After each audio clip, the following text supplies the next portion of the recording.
Assalamualaikum warahmatullahi wabarakatuh. Rahayu, rahayu, rahayu.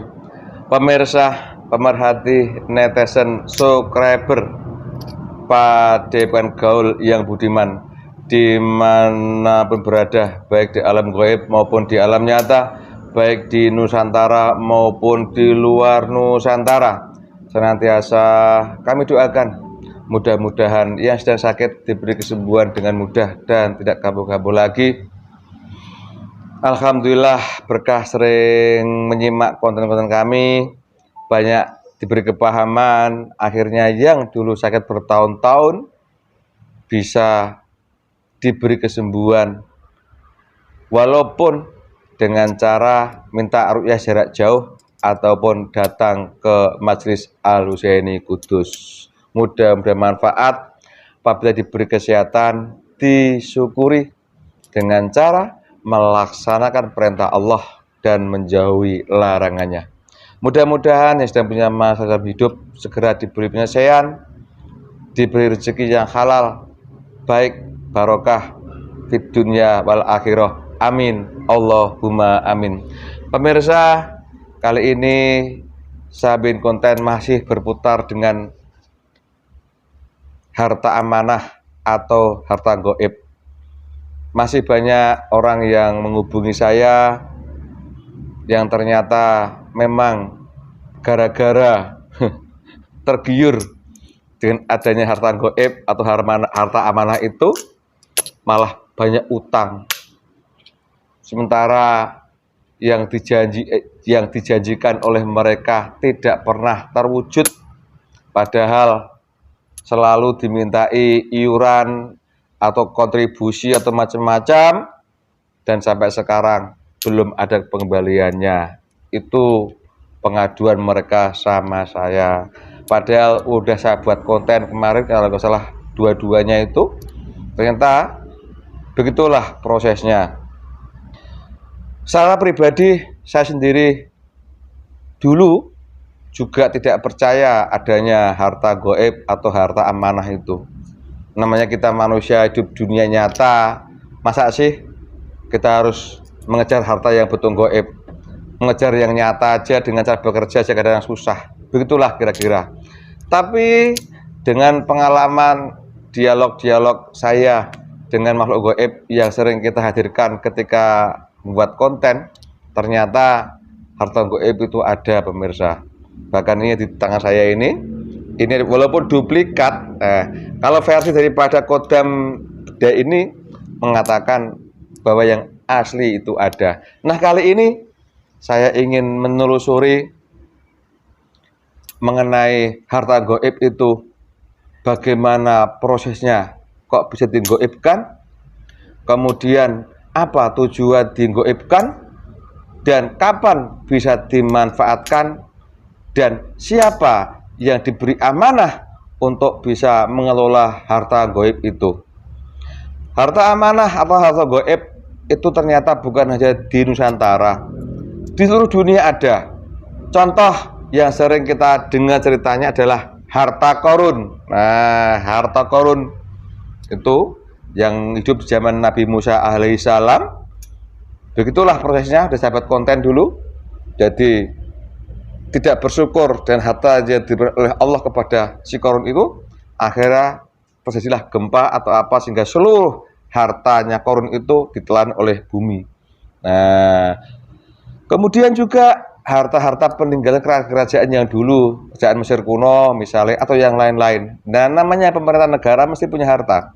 Tapi begitu negara itu selesai atau hancur, hilang, lenyap juga harta kekayaan negara itu.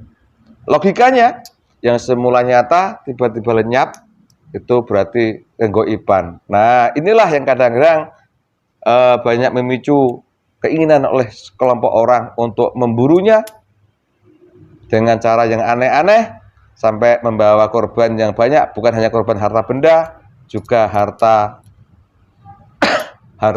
dan nyawa dijadikan korban. Ada juga yang Allah izinkan menemukan dengan cara mencari dengan pakai teknologi, banyak sekarang ditemukan oleh harta-harta yang hilang dulu, ditemukan bentuk emas atau lempengan atau permata itu banyak. Berarti kalau begitu bisa kita simpulkan bahwa harta amanah, harta gaib itu ada sebenarnya.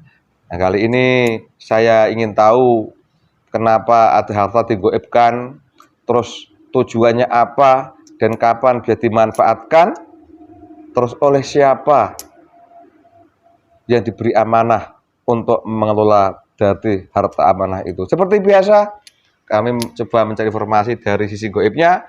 Mudah-mudahan ada makhluk gaib yang tahu dan diizinkan datang ke sini untuk bercerita bagaimana proses harta yang nyata itu jadi gaib, kemudian kapan dapat dimanfaatkan dan tujuannya apa, dan siapa yang diberi amanah atau kepercayaan oleh Allah untuk mengelola harta itu. Seperti biasa, akan mudah-mudahan diizinkan menghadirkan gaib dan masuk ke mediator. Mas Titis, doakan sudah lancar pemirsa, ada manfaatnya buat kita, karena saya pernah mendengar juga dari kaum alim bahwa suatu saat di dunia ini nanti itu akan makmur semua, akan kaya semua, bahkan sedekah pun tidak laku karena semuanya kaya gitu. Apakah ada hubungan ke sana? Silakan disimak. Kali ini saya temani mediator saya, Mas Titis. Assalamualaikum Mas Titis. Waalaikumsalam. Apa kabar Mas Titis? Alhamdulillah. Sehat, tambah ganteng aja kamu? Alhamdulillah. Kita jarang ketemu kamu ya. Oke. Kita jarang ketemu, ya namanya saya banyak tugas. Mau dimaklumi Titis ya? Siap. Diterima ya? Diterima. Bismillahirrahmanirrahim. Saya tak mempada Allah. Mudah-mudahan ada yang tahu dan mau kesini dan bercerita masalah hal ihwal harta gaib itu. Terima ya. Pertolongan Allah. Bismillahirrahmanirrahim. Ya Allah, saya ingin tahu ya Allah, hal ihwal harta-harta yang dulu nyata itu akhirnya digaibkan. Kemudian apa tujuan digaibkan? Terus kapan itu bisa dimanfaatkan? Dan oleh siapa yang diberi amanah untuk memanfaatkan daripada harta-harta amanah itu? Aku mohon ya Allah, dihadirkan yang asli. Kalau memang tidak diizinkan ya Allah, tidak usah ada makhluk gaib yang hadir ke sini. Saya mohon ya Allah. Bismillahirrahmanirrahim. Assalamualaikum. Saya mohon makhluk gaib yang tahu mengenai hal ihwal harta gaib keseluruhan yang saya sebutkan tadi, saya mohon datang ke sini dan masuk dalam tubuh mediator ini. Betul ada yang asli, pengaku, penyusup atau pengganggu otomatis dilempar. Jadi yang masuk ke dalam mediator ini betul-betul makhluk gaib yang tahu dan mau bercerita mengenai hal ihwal harta gaib. Saya mohon hadir. Hadir. Hadir. Allah.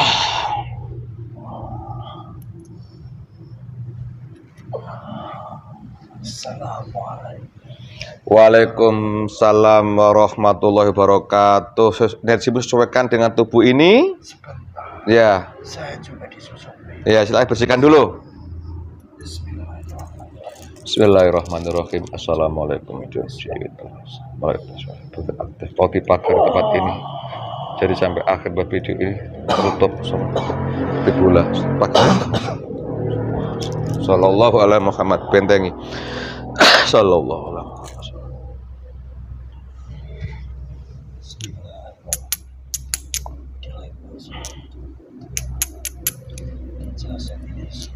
Jangan sampai ganggu, pas saya full tubuh ini.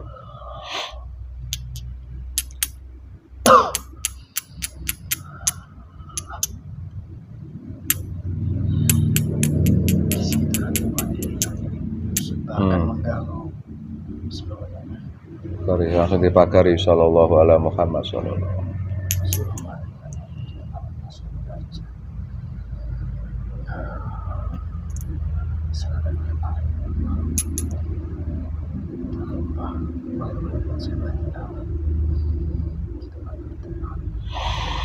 Sallallahu ala Muhammad sallallahu ala Muhammad. Alhamdulillah wa syukurillah. Terima kasih banyak. Dibersihkan dulu.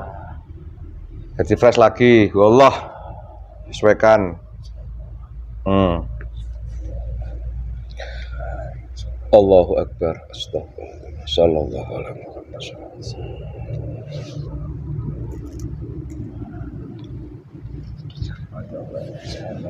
Menyambung kepada setiap jasad manusia yang ada di sini. Allah. Terima kasih.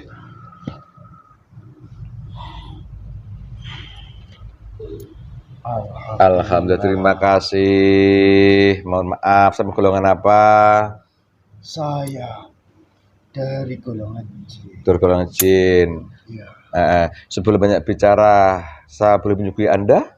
Silakan. Bismillahirrahmanirrahim. Ya Allah, suguhan lengkap yang jin ini suka hadir di depannya kun fayakun. Allah, silakan. Minum dulu, saya temani. Rokok juga ada, ngopi juga ada.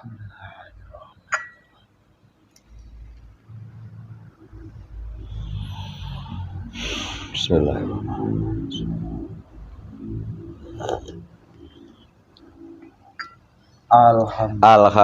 Alhamdulillah. Waalaikumsalam. Kalau Anda bohong, salam balik pada dirimu sendiri kun fayakun. Allah garansi. Kalau sampai akhir kau bohong, topong sallallahu Muhammad. Mau merokok? Iya. Silakan, lengkap itu. Teman nih, ngobrol santai seperti biasa.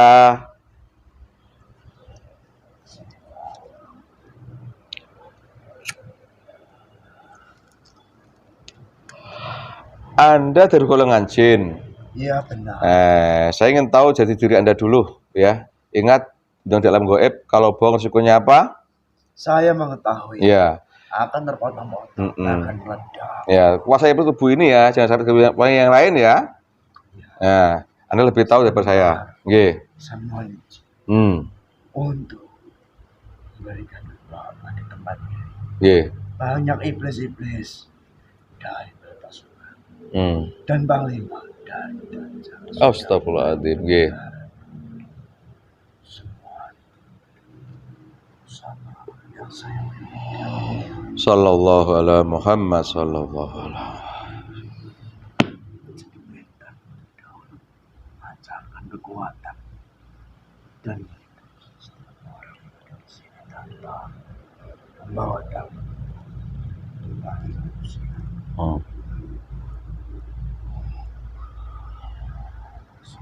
Alhamdulillah, terima kasih.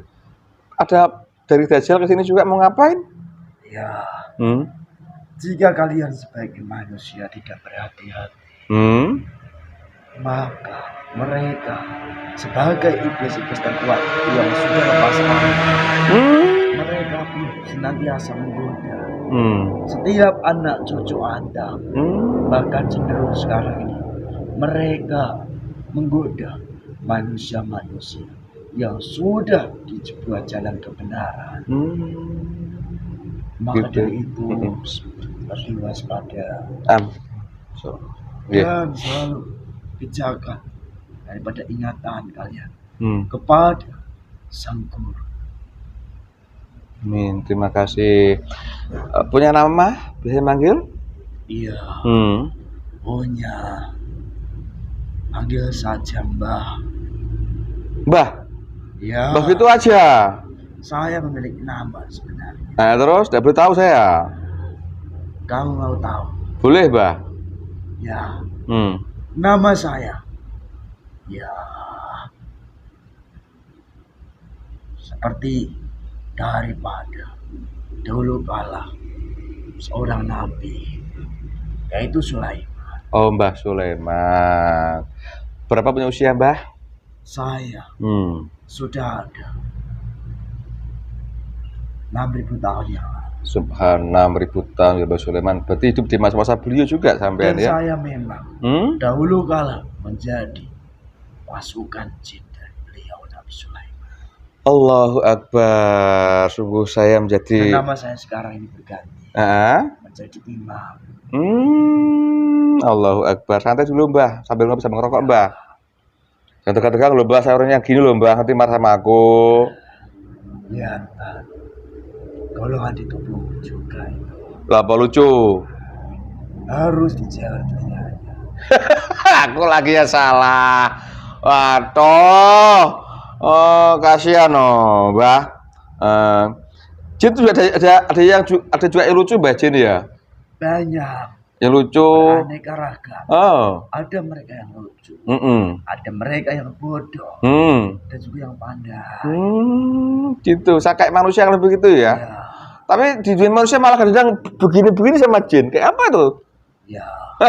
Manusia-manusia seperti itu. Mereka sudah banyak hilang bagian di dalam tubuhnya.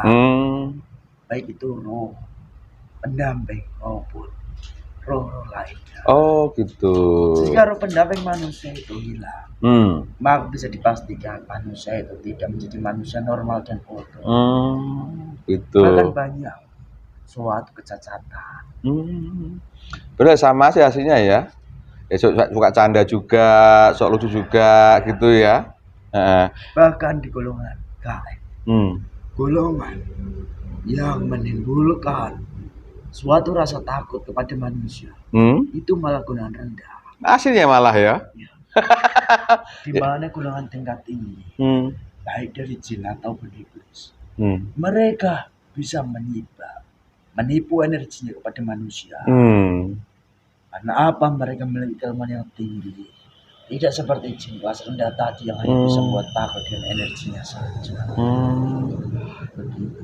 Jadi jin yang rendah tuh yang bikin takut mah rendah lah gitu ya. Iya. Yang tinggi tuh malah bikin yang kayak malaikat bisa ya. Bisa. Oke, terima kasih Mbah Sulaiman informasinya. Ya, panggil saja Imam. Mbah Imam. Tapi betul sekali Mbah Imam. Siapa yang ngajari kayak gitu, Mbah? Saya dibimbing dari malaikat. Allahu Akbar. Terus gini Mbah, ngomong-ngomong, sampai hidup usia manusia 6.000 tahun yang lalu. Memang kalau nggak salah itu hidup zaman beliau kayak itu ya. Iya. Zaman Nabi Sulaiman alaihissalam. Kalau aku boleh tahu Mbah, aku pernah mendengar cerita bahwa Nabi Sulaiman alaihissalam pernah tugas di Nusantara Mbah ya? Iya.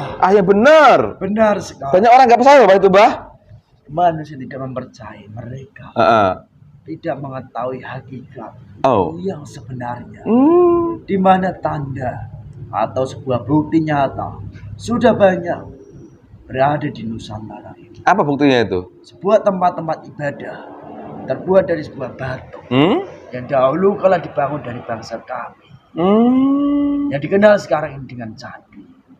Itu bukti nyata kehadiran dari beliau yang dikala itu dikenal dengan Sang Prabu Bandung Bondowoso. Subhanallah, jadi betul.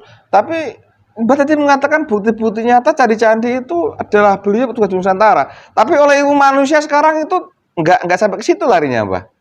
Ilmu manusia banyak diselewengkan oleh iblis yang dahulu kala muas jasad manusia. Di mana dimulai dari manusia-manusia yang berada di bumi Nusantara ini. Dan ditambah lagi dengan manusia-manusia berdatangan dari sebuah negeri luar berkulit putih.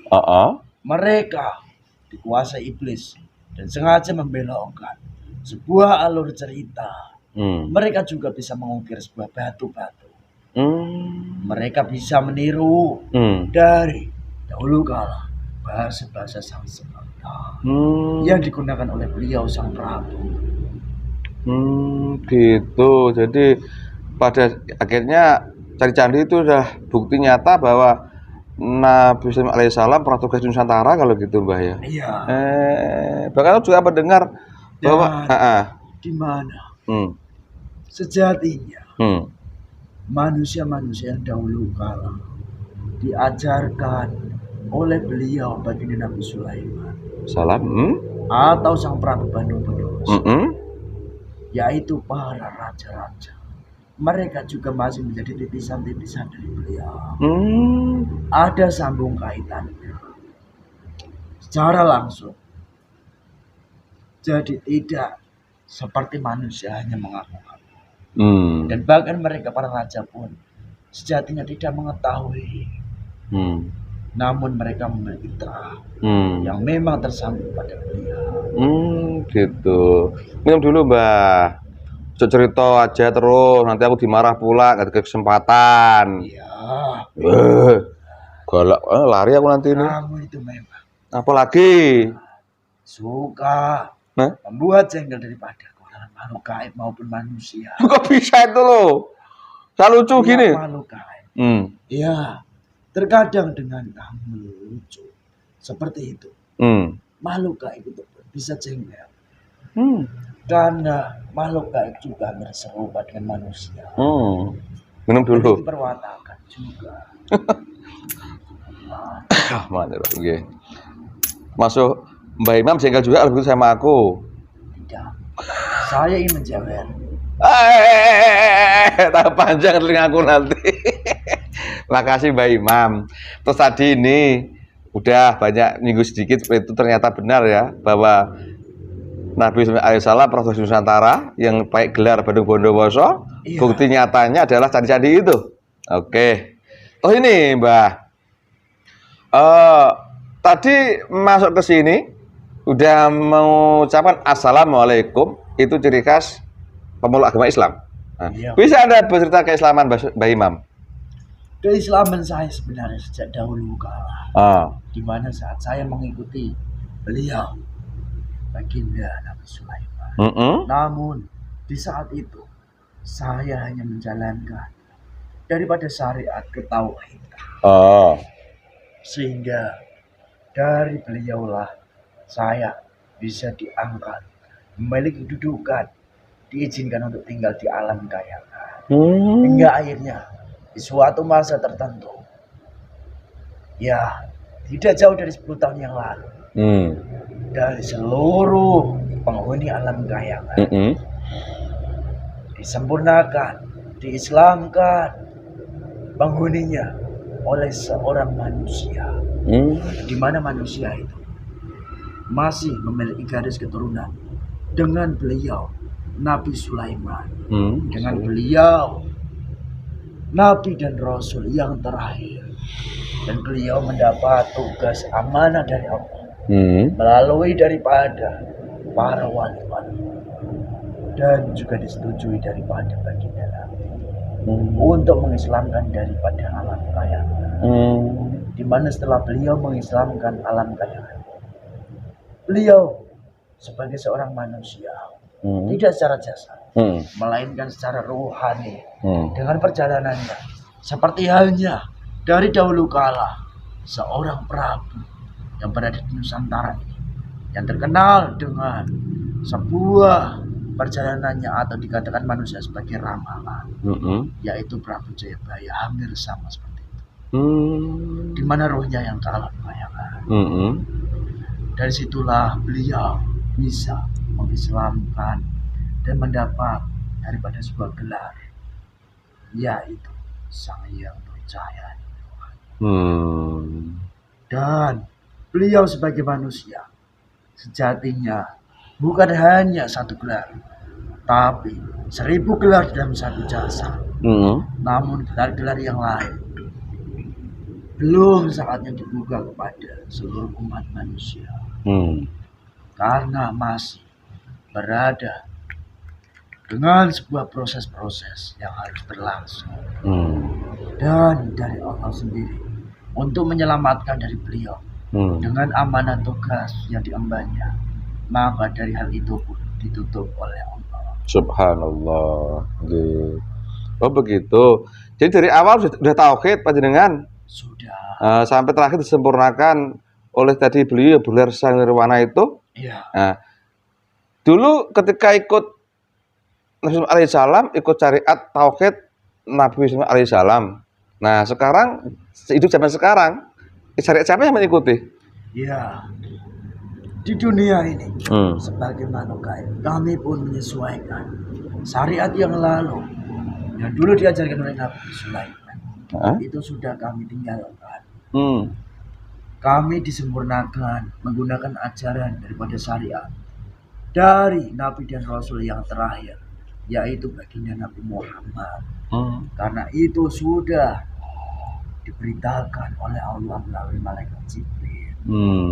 Sehingga setiap manusia sejatinya, jika mereka hidup di dunia sekarang, mereka harus memperbarui dan juga merefresh daripada ajaran yang dilaksanakannya. Jika tidak, maka mereka bisa tersesat kepada sebuah jalan. Karena begitu kejam tipu daya dari iblis, menipu setiap manusia yang ada di dunia ini, baik melalui perantara manusia ataupun iblis itu akan turun langsung melalui panglima-panglima terkuatnya. Gitu. Jadi kalau boleh tahu sekarang syariat siapa yang baik menjalankan sekarang? Ya, syariat baginda Nabi Muhammad Sallallahu Alaihi Wasallam. Di situ ada sholat, puasa. Ya. Oh, sama. Seluruh penduduk alam kayangan pun menjalankan syariat yang sama. Di mana sebelum kami diislamkan secara sempurna, kami memang mendapat berita sudah sejak lama bahwa kami akan disempurnakan. Ada sebuah kabar berita yang sangat lama dan bermalam. Dari situlah penghuni alam kayangan menunggu hingga akhirnya penungguan daripada kami pun mendapatkan jawaban daripada Sang Pencipta. Subhanallah. Jadi kalau aku boleh ngomong, syariat yang baik menjalankan seperti manusia juga di dunia ini. Iya, sama seperti manusia. Menjalankan sholat dengan tata aturan syariat dan disempurnakan menggunakan hakikat, di mana keduanya dipadukan, dijalankan secara bersamaan. Jika manusia yang menjalankan, maka manusia itu jika melaksanakan secara baik, istiqomah dan sesuai benar, maka dia akan menjadi manusia berada di kedudukan ihsan. Dan begitu pula daripada bangsa kami akan mendapatkan kedudukan lain tersendiri. Seperti itu. Gitu. Minum dulu Mbah Imam sambil merokok santai. Ini kalau nggak salah pemirsa udah pernah kita buat konten dulu mengenai itu apa namanya keyakinan Nusantara. Dah, itu silakan disimak seperti itu. Terus ini Mbah Imam. Lah, berarti dulu tinggal di bumi sampean? Ya. Terus ikut beliau di Kayangan. Lah kok tiba masuk ke bumi ini kayak apa tadi ceritanya? Ya.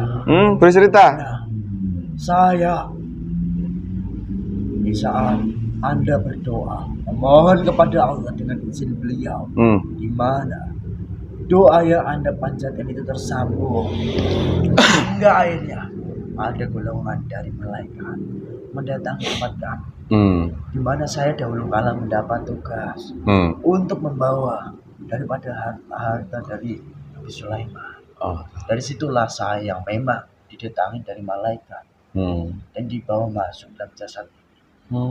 Untuk ya malaikat mengatakan berdakwah, bukan untuk bercerita-cerita, berdakwah, mendakwahkan kepada kamu ataupun manusia. Sesuai yang memang disampaikan kepada bangsa. Siap, terima kasih Mbak Imam, selamat datang ke tempat saya. Seperti ini keadaannya Mbak Imam. Ya. Ini Mbak Imam, sambil minum rokok saya tak cerita Mbak Imam ya. Silakan. Saya sering dihubungi oleh sama manusia mengenai ternyata di luar sana itu banyak orang yang kena tipu atau apa istilahnya ya, jadi korban oleh orang lain yang mengatasnamakan ada harta gaib atau harta amanah yang bisa dimanfaat oleh di manusia kembali. Saya ini yang bodoh ini hampir tidak percayalah masalah itu. Masuk ada harta gaib, aku nyata, kalau di jin silakan, gaib sama gaibnya kan. Ya. Kalau aku manusia kan namanya harta yang nyata bisa dipegang. Seperti ini aku punya harta rokok tak hisap kan nyata ini. Ada kopi tak minum juga nyata kan gitu. Iya, saya mau tahu. Semuanya nggak percaya. Tapi kenyataannya memang termasuk dua benda ini juga ini palsu, yang asli ada ternyata. Nah, itulah maka saya penasaran, ingin tahu kalau memang ada itu harta gaib itu bagaimana, dari mana sumbernya harta gaib itu, ya toh? Bagaimana kok digaibkan, ya toh? Terus kapan katanya bisa dimanfaatkan dan siapa yang dipercaya oleh Allah untuk mengelola harta ini? Nah, ini dunia juga banyak kan, bukan sementara aja. Aku mohon pada Allah, ternyata Mbah Imam yang datang ke sini, aku yakin Mbah Imam banyak tahu masalah itu. Nah, silakan Mbah ceritakan hal ihwal itu, sehingga nanti mudah-mudahan ini manusia akan nyimak, diberi kepahaman. Hingga mudah-mudahan ada hidayah yang diterima oleh manusia, dan manusia yang macam mana yang sekiranya bisa menikmati harta mana itu, gitu loh Mbah Imam. Kalau boleh bercerita silakan, yang boleh diceritakan, yang belum boleh jangan. Ada ceritakan dari awal. Kalau masa kurang paham, saya akan tanya nanti Mbah Imam. Silakan Mbah Imam cerita, monggo. Di mana harta itu menjadi piranti bagi manusia yang hidup di dunia ini, di mana di saat dahulu kala dari Allah menciptakan daripada Nur Muhammad lebih dahulu, sebelum adanya Nabi Adam, Allah pun sudah mempersiapkan pirantinya dari Nur Muhammad itu. Dan setelah beliau Nabi Adam diciptakan menjadi pembuka para nabi, dari harta itu sebenarnya belum diturunkan. Akan tetapi harta itu diturunkan setelah kehadiran dari sosok dari beliau sang Nabi Sulaiman alaihissalam. Di mana seperti janji yang dijanjikan Allah dahulu kala bahwa Nabi Sulaiman diizinkan meminta kepada Allah, yaitu dudukan, harta, dan juga sebuah kemuliaan. Dan dari hal itu, karena beliau sang Nabi Sulaiman mendapat tugas langsung dari Allah, diutus menjadi nabi dan rasul. Dari hal itulah beliau dahulu kala, di saat beliau miskin, beliau melakukan perbuatan, yaitu menyantuni setiap anak yatim dengan harta-harta yang dimiliki di kala itu. Dari hal itulah Allah menurunkan piranti di saat yang dahulu kala diciptakan semenjak adanya Nur Muhammad, harta itu baru diberikan kepada Nabi Sulaiman alaihissalam. Di mana nabi-nabi yang sebelumnya mengapa tidak diizinkan? Karena dakwah ataupun suatu kisah perjalanan dari para nabi itu berbeda-beda. Sehingga keadaan dari Nabi Sulaiman lah yang pas untuk mengemban daripada sebuah harta yang sudah dijanjikan oleh Allah. Di mana harta ini diamanahkan kepada Nabi Sulaiman. Tidak digunakan untuk nafsu daripada sang beliau, sang nabi. Namun untuk melayani daripada setiap manusia di kala itu. Dan sepeninggalan dari beliau sang Nabi Sulaiman, seperti janji Allah di saat menciptakan Nur Muhammad, harta itu akan menjadi milik daripada baginda Nabi Muhammad di kemudian hari. Sehingga dari fase dari sang Nabi Sulaiman alaihissalam, harta itu harta nyata. Namun dari bangsa kami, dikala itu masih nyata, diperintahkan oleh Allah melalui malaikat untuk meniadakan di dunia ini harta itu, supaya tidak membuat manusia-manusia lain berlaku curang dan juga banyak membuat kesesatan di dunia manusia. Sehingga harta yang dari nyata ke gaib itu pun akan diamanahkan kepada beliau baginda Nabi Muhammad. Di mana beliau baginda Nabi Muhammad di saat beliau berdakwah, beliau pun mengetahui keadaan bahwa beliau tidak membutuhkan harta begitu banyak, dan juga beliau lebih baik menyimpannya untuk kehidupan umatnya kelak di akhir zaman.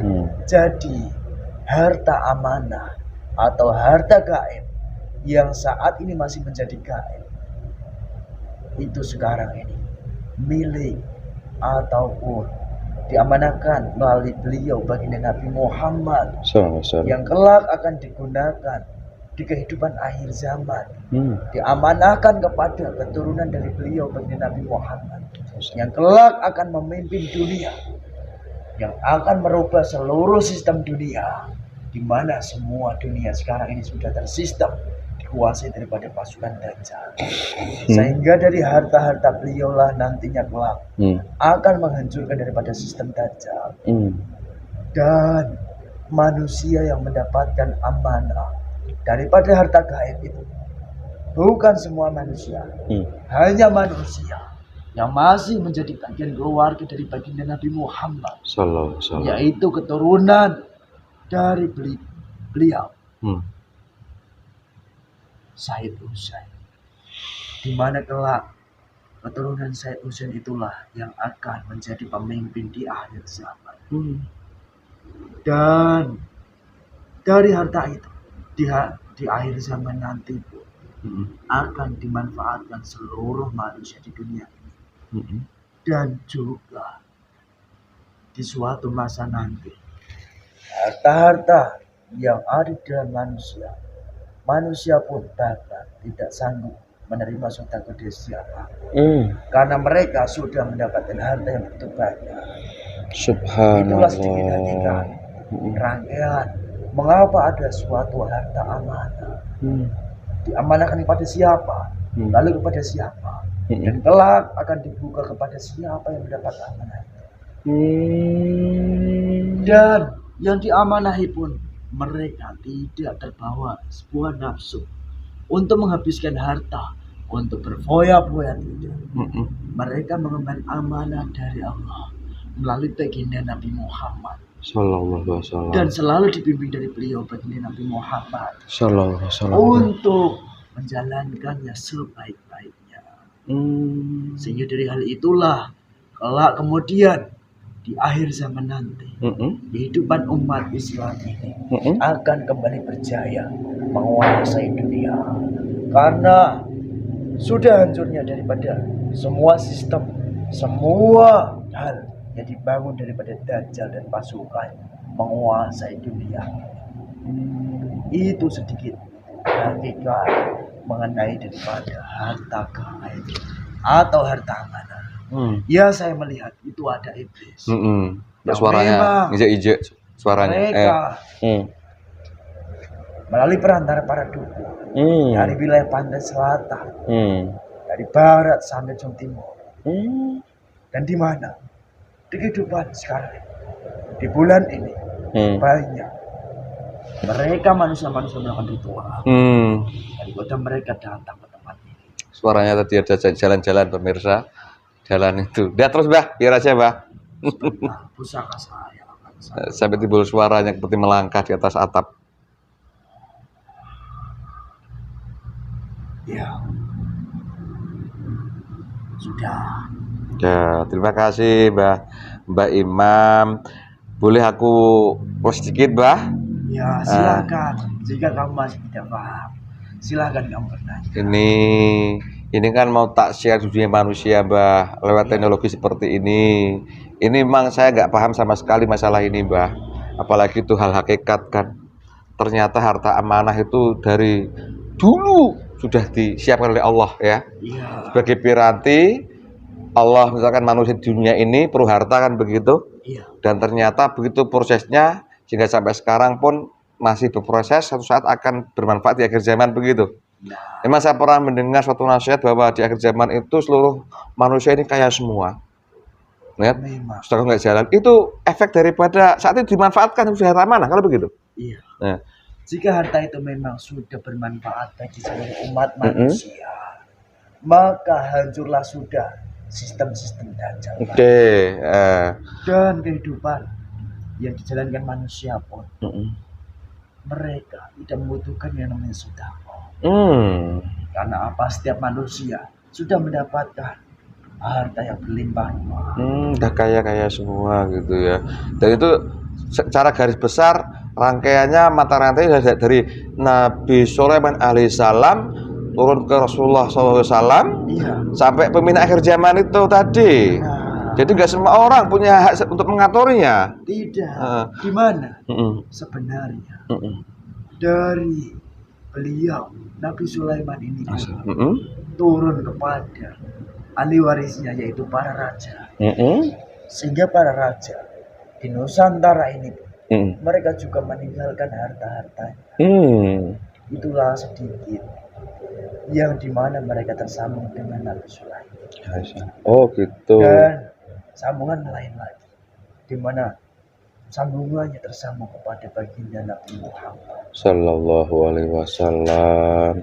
Terus tadi Mbak mengatakan bahwa nanti akhir zaman pun yang berhak mengurusi harta amanah itu turunan Rasulullah SAW lewat Sayyid Husain tadi. Turunan dari beliau Sayyid Husain. Itu boleh diucapkan sudah. Iya. Allahu Akbar. Ini kan kalau dicari secara dunia manusia kan sulit itu Mbah. Sulit loh. Memang. Orang yang percaya loh, yang mana akhirnya meraba-raba gitu kan?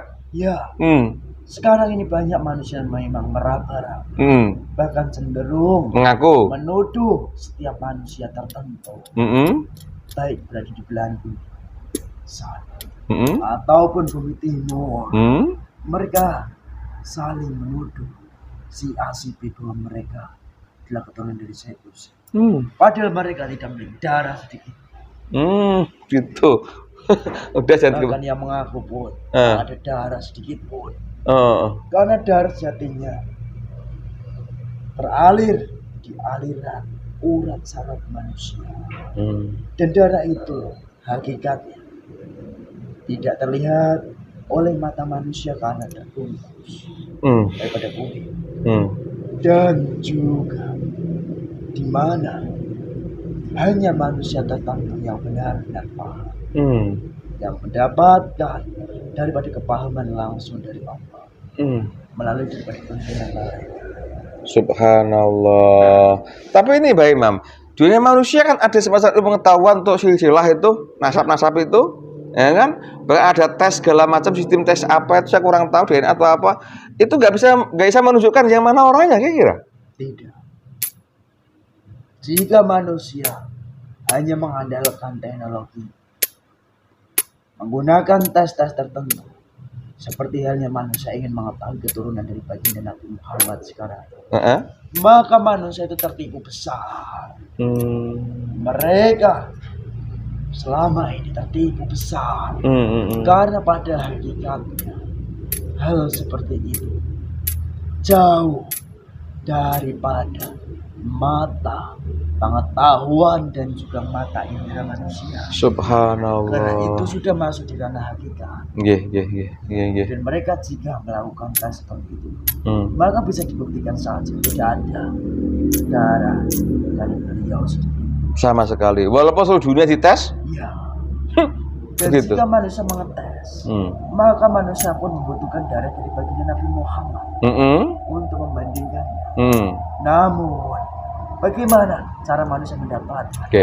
Nah, padahal sosok yang jelas apa keturunan baginda Nabi Muhammad SAW yang asli itu ada dan diberi amanah oleh Allah untuk mengolah harta amanah itu. Dan itu pasti ada ya. Ada. Cuma tidak bisa diraba dengan ilmu pengetahuan manusia lewat buku-buku yang besar-besar itu. Walaupun ditulis secara sejarah kayak sekian tahun yang lalu nggak bisa. Tidak akan bisa. Apalagi Mbah sudah menyampaikan ke arah ranah hakikat itu ya. Oke. Itu yang menyangkut harta amanah dari Rasul Sulaiman alaihissalam. Nah, kenyataan di Nusantara ini seperti saya pegang ini. Dulu ini adalah katanya duplikat atau tipuan daripada emas yang dimiliki oleh Bung Karno. Tahu Bung Karno ya? Saya tahu. Termasuk presiden kita juga bukan orang sembarangan gitu kan? Iya. Nah, itu ternyata ada. Apakah ini ada hubungan sama harta amanah dari Rasul Sulaiman? Dia cerita apa? Iya. Di mana harta ini sendiri tercipta dari pada golongan iblis yang sudah menguasai jasad manusia. Ya, harta ini ada sedikit sangkut pautnya dengan harta dari baginda Nabi Sulaiman. Oh. Di mana sangkut pautan itu? tidak diketahui oleh manusia karena sudah dahulu kala berada di tangan manusia yang jauh dengan baginda Nabi Sulaiman. Gitu. Oke. Terus Mbah pernah dengar nama Korun? Saya itu kan juga perannya dimanfaatkan oleh namanya Korun itu. Itu ada hubungan juga dengan harta amanah? Ya. Itu kan tenggelam hilang juga itu. Harta itu. Di zaman Nabi Musa alaihissalam, ya, ditenggelamkan oleh Allah dan kelak akan dikumpulkan, diamanahkan kepada baginda Nabi Muhammad sallallahu alaihi wasallam. Yang kelak beliau mengamanahkan kepada keturunannya tadi menjadi satu, di mana harta itu dari baginda Nabi Sulaiman. Dari beliau Raja Korun atau seorang kaya raya dikenal nama Korun. Dan juga dari para raja.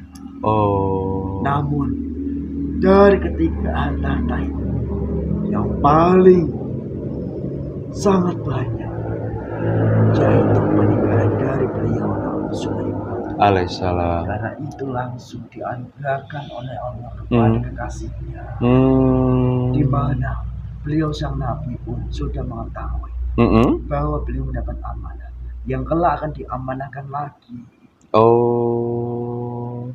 Itu dan fase-fase itu pun nanti akan berbeda-beda, tidak langsung serta merta menjadi satu.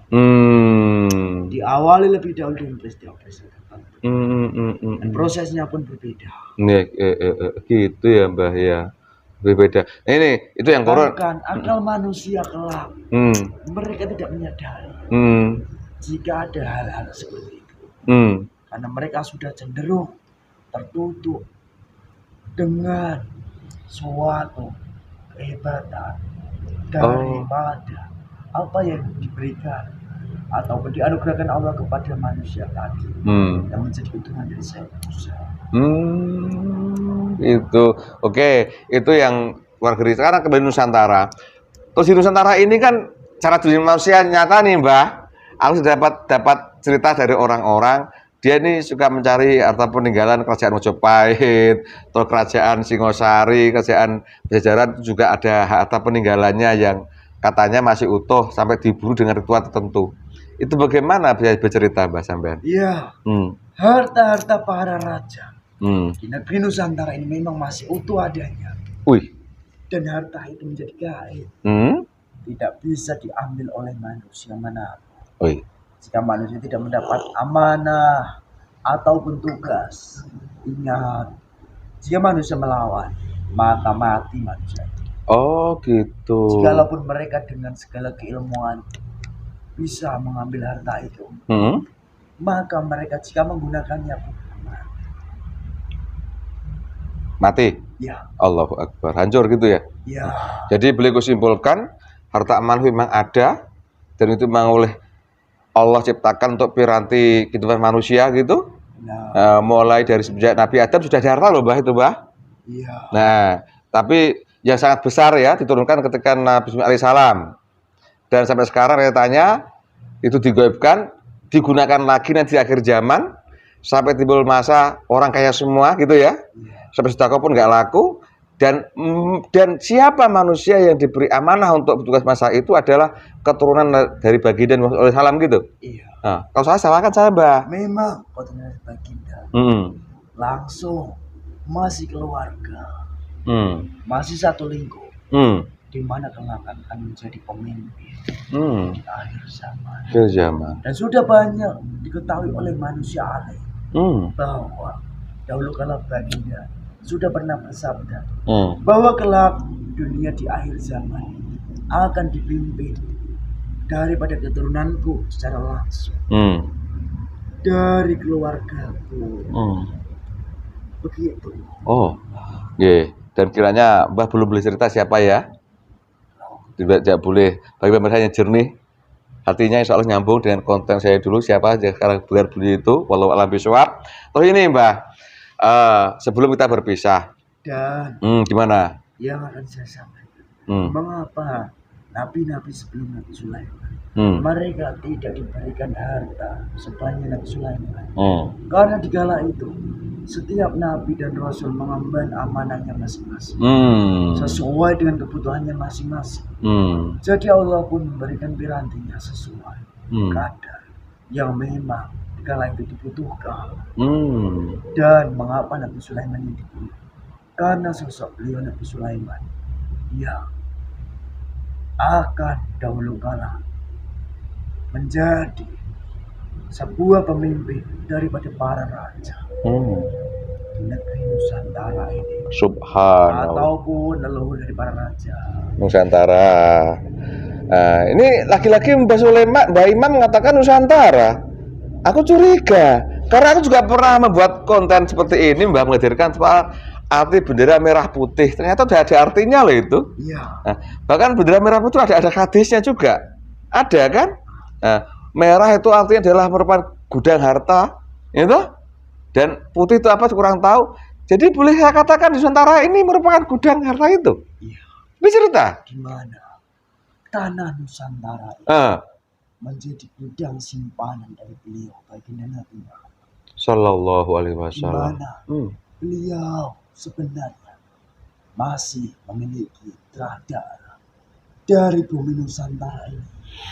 Namun beliau diutus oleh Allah untuk memperbaiki akidah dan juga akhlak di bumi Jazirah Arab. Sana dulu itu, karena di sana akhlak dan akidah sangat bijak di kala itu, melebihi daripada manusia di bumi Nusantara. Astagfirullahaladzim. Jika manusia itu jernih hatinya, nyambung ya, Mbak ya. Walau alam. Baginda memiliki sebuah nama. Siti. Gimana nama itu? Seperti halnya manusia di wilayah Pulau Jawa. Allahu Akbar. Memberi saya, Mbah. Dan dari persifatan ibu maupun beliau baginda Nabi itu menggambarkan di mana beliau adalah bagian dari pulau ini karena akhlak dan perilakunya yang memang seperti manusia ada di sini. Contoh, saat beliau dicaci maki, apakah manusia-manusia dahulu kala berbudi pekerti luhur di sini mereka melawan? Manusia di sini pun tersenyum. Saat mereka dihina, mereka membalas dengan senyum.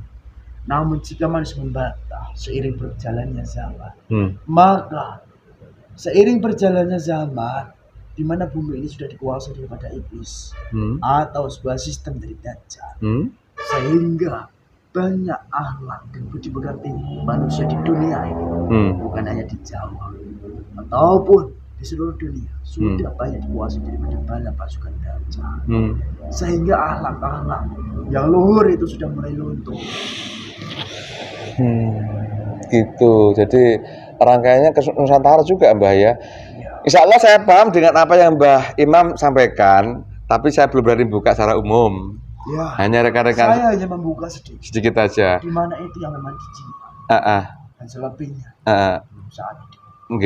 Insya Allah kalau teman saya yang di sini paham lah kalau yang saya ceritain kan, itu pun juga dari beliau saya dapat baca cerita. Gitu kan, begitulah adanya. Jadi jelas Mbah Imam bahwa memang harta amanah itu ada, dan itu prosesnya. Saya tidak mengulang lagi, takut kalau salah ngomong saya nanti banyak orang nguber gitu loh, di uber pakai ritual-ritual aneh-aneh. Seperti yang saya sampaikan ini. Jika manusia itu tidak jernih akal, malah mereka dibisiki iblis.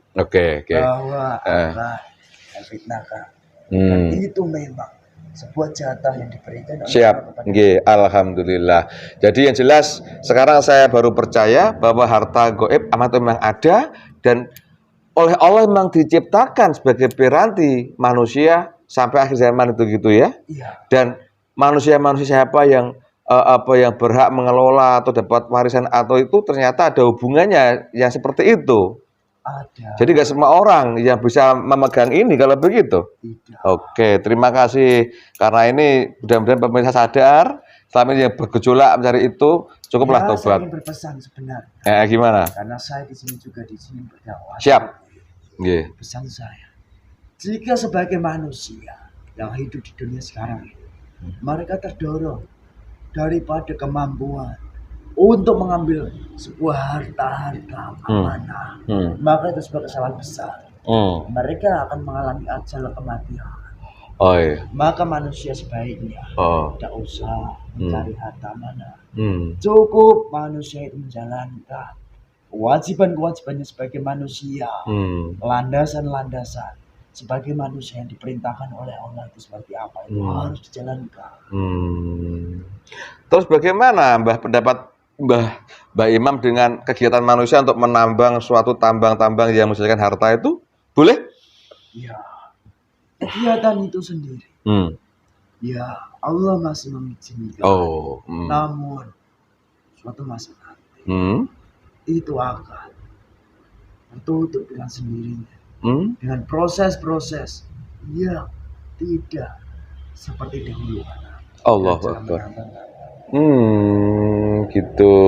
Jadi itu Allah mengizinkan untuk masih bekerja, dimanfaatkan ya. Walaupun masuk sistem tadi, saya kurang tahu, Mbah ngomong, tapi masyarakat tetap baik. Dapat kerja, dapat uang kan baik kan? Ya. Secara akal manusia loh. Seperti halnya di bumi timur. Jauh. Masih menjadi bagian Nusantara. Iya. Sebuah gudang harta besar. Milik dari Sang Ratu. Wallahu insya Allah saya paham. Terus aku pernah mendengar selain itu ada yang besar lagi, Mbah. Ya. Di Nusantara ini di mana? Pulau mana? Allahu Akbar. Sudah cukup. Ya, ini yang berdeteksi lagi ada juga itu. Ya sudah. Selamat nanti aku malah pengen aku balik sana lagi nanti aku. Seperti aku dulu di sana kan. Akan saya cek. Jangan nakal lah. Minum dulu udah disuguhi kok kayak ya Allah. Nanti aku balik ke sana lagi nanti aku. Allahu Akbar. Iya. Memang perawakan itu seperti halnya manusia yang agak nakal. Bisa nakal loh? Ya. Kok bisa? Nakal menjengkel. Wih, teman saya baik-baik sama. Itu. Kamu pun bebas kemana-mana. Iya. Ngintip perempuan mati. Bahkan kamu kemana? Kapan? Didatangkan banyak perempuan-perempuan. Lo saya kan tuh. Itu ada sambungannya. Di dalam tubuh setiap manusia. Terus itu kamu. Bahkan orang-orang di sini juga. Iya, nakal-nakal kan, ganteng-ganteng soalnya. Namun, itulah cara Allah memberikan sebuah pancaran cahaya melalui sesuatu hal yang memang dianggap sepele oleh manusia pada umumnya. Namun itu, jika diresapi baik-baik, maka membawa manusia itu mendapatkan cahaya terang. Amin. Saya Menteri Nusantara kan bertugas. Tahu kan sebagai saya di dunia ini sebagai apa? Kamu bertugas pun matamu tengok-tengok. Iya mesti dong, kalau nggak tengok-tengok jalan. Saya masih jadi dia. Perempuan sedang mandi kamu tengok. Perempuan sedang berjalan. Kamu tutup mata. Tahu dari mana sampean? Saya mengetahui. Dari mana? Itu sudah saya jawab. Ya harus kurang ganteng. Apa? Kamu itu tidak menangkap. Lu ganteng lah, istriku cantik. Kamu itu gagah. Gagah ya. Istriku cantik. Kamu beruntung. Ya, alhamdulillah, beruntung lagi. Ya tapi memang itu ada. Ya sudah ada Allah. Itu yang kau masukin juga gitu kan, yang kau masukin ini parah lagi kan? Kan? Pantas saja saya sesak. Iya. Saat masuk awal-awal. Iya. Ternyata didompleng dari dalam maupun dari luar. Oke, terima kasih Mbak Imam. Terima kasih keterangannya masalah harta memang ada. Dan itu prosesnya. Ternyata memang Allah menciptakan harta itu piranti buat manusia sampai akhir zaman, gitu ya. Walaupun sana kemari banyak orang tertipu oleh iblis. Dan pesan saya. Siap. Yang ingin saya sampaikan. Sebagai manusia, jangan cenderung mencintai dunia ini dengan hati. Insya Allah. Cukup cintai harta sebuah genggaman saja. Di mana jika manusia itu di kehidupan sekarang kehilangan sebuah harta, maka akan ringan hatinya akan mendapatkan sebuah kepahaman di hatinya. Dan Allah pun akan suatu masa menggantinya. Siap. Namun jika manusia memasukkannya di dalam hati, maka manusia itu sangat cinta gelir dan jauh dari sang pencipta. Dari hal itu akan menghambat kehidupan manusianya sendiri dalam menuju akhir. Terus ini Mbah, saat ini ya, saat kita dialog ini kan seperti ini keadaan, Mbah bisa melihatlah keadaan secara gaib di Nusantara ini. Ya. Betapa kelamnya. Saya mengetahui. Ya kan? Saya memang jadi ingin menyampaikan akan saya sampaikan. Sebenarnya ini fase penghancuran. Dah, jadi insya Allah nanti akan kita hadirkan lagi misalnya ada yang cerita sebelum Nusantara bangkit, jatuhkan dulu gitu kan. Terima kasih Mbak Imam, silakan kembali. Salam buat yang di sana. Sama si nakal ya, maafkan saya bila keadaannya saya kan gitu, masih doyan nasi, masih doyan garam ya wajar. Bisa melihat perempuan cantik ya wajar kan gitu. Apalagi gagah kalau pakai dilis gitu kan. Itu mengajak tuh. Apa? Ampun, terasa. Oh, jangan. Nah, dia belum bisa keluar, belum mau keluar kok. Belum saatnya. Terima kasih Mbak Imam, memaafkan sopan. Jadi dulu suguhan saya. Terima kasih. Bismillahirrahmanirrahim. Sebelum kembali, bersihkan dulu tempat ini. Kalau ada sesuatunya silakan disirnakan, termasuk yang dari pantai selatan sampai jalan terasa suaranya pemirsa di atas tadi itu. Wallahu a'lam bishawab. Kita agak ngapa-ngapain kok, cuma bikin tontonan aja kan.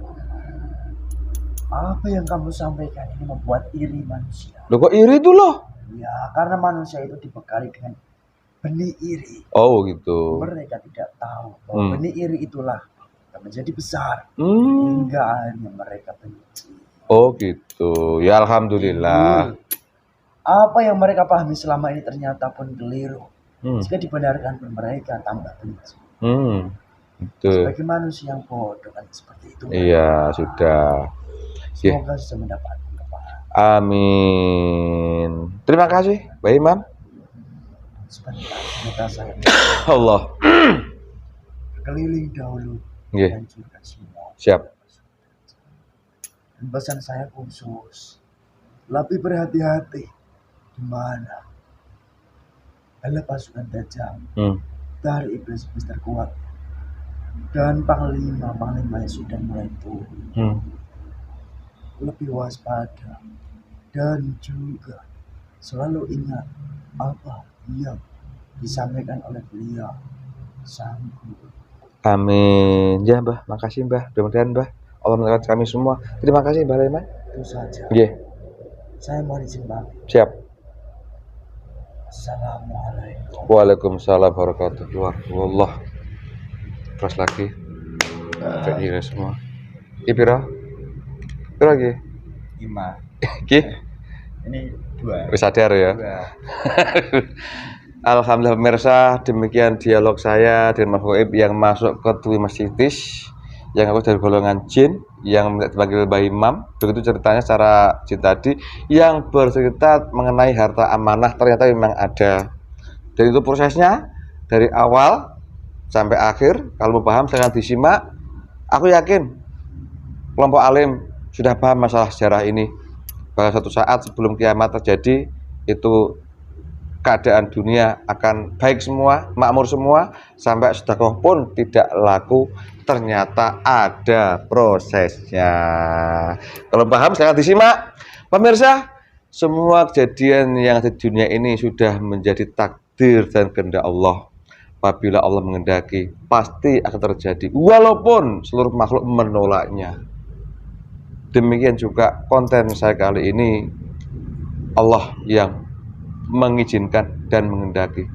Apabila ini kebenaran, itu dari Allah datangnya, karena hakiki hanya milik Allah. Di sini banyak kesalahan, itu karena kebodohan dan kelemahan kami yang di sini. Mudah-mudahan manfaat bagi rekan-rekan kami yang sudah satu kendaraan, tetap selamat istiqomah. Ingat pesan-pesan beliau, sama-sama mengingatkan kita istiqomah dalam amaliyah. Itu aja ya di channel beliau, tidak usah neko-neko. Mudah-mudahan manfaat. Salah kata, salah ucap, salah sikap, mohon maafkan kami. Terima kasih. Mudah bermanfaat lagi. Wassalamualaikum. Rahayu, rahayu, rahayu.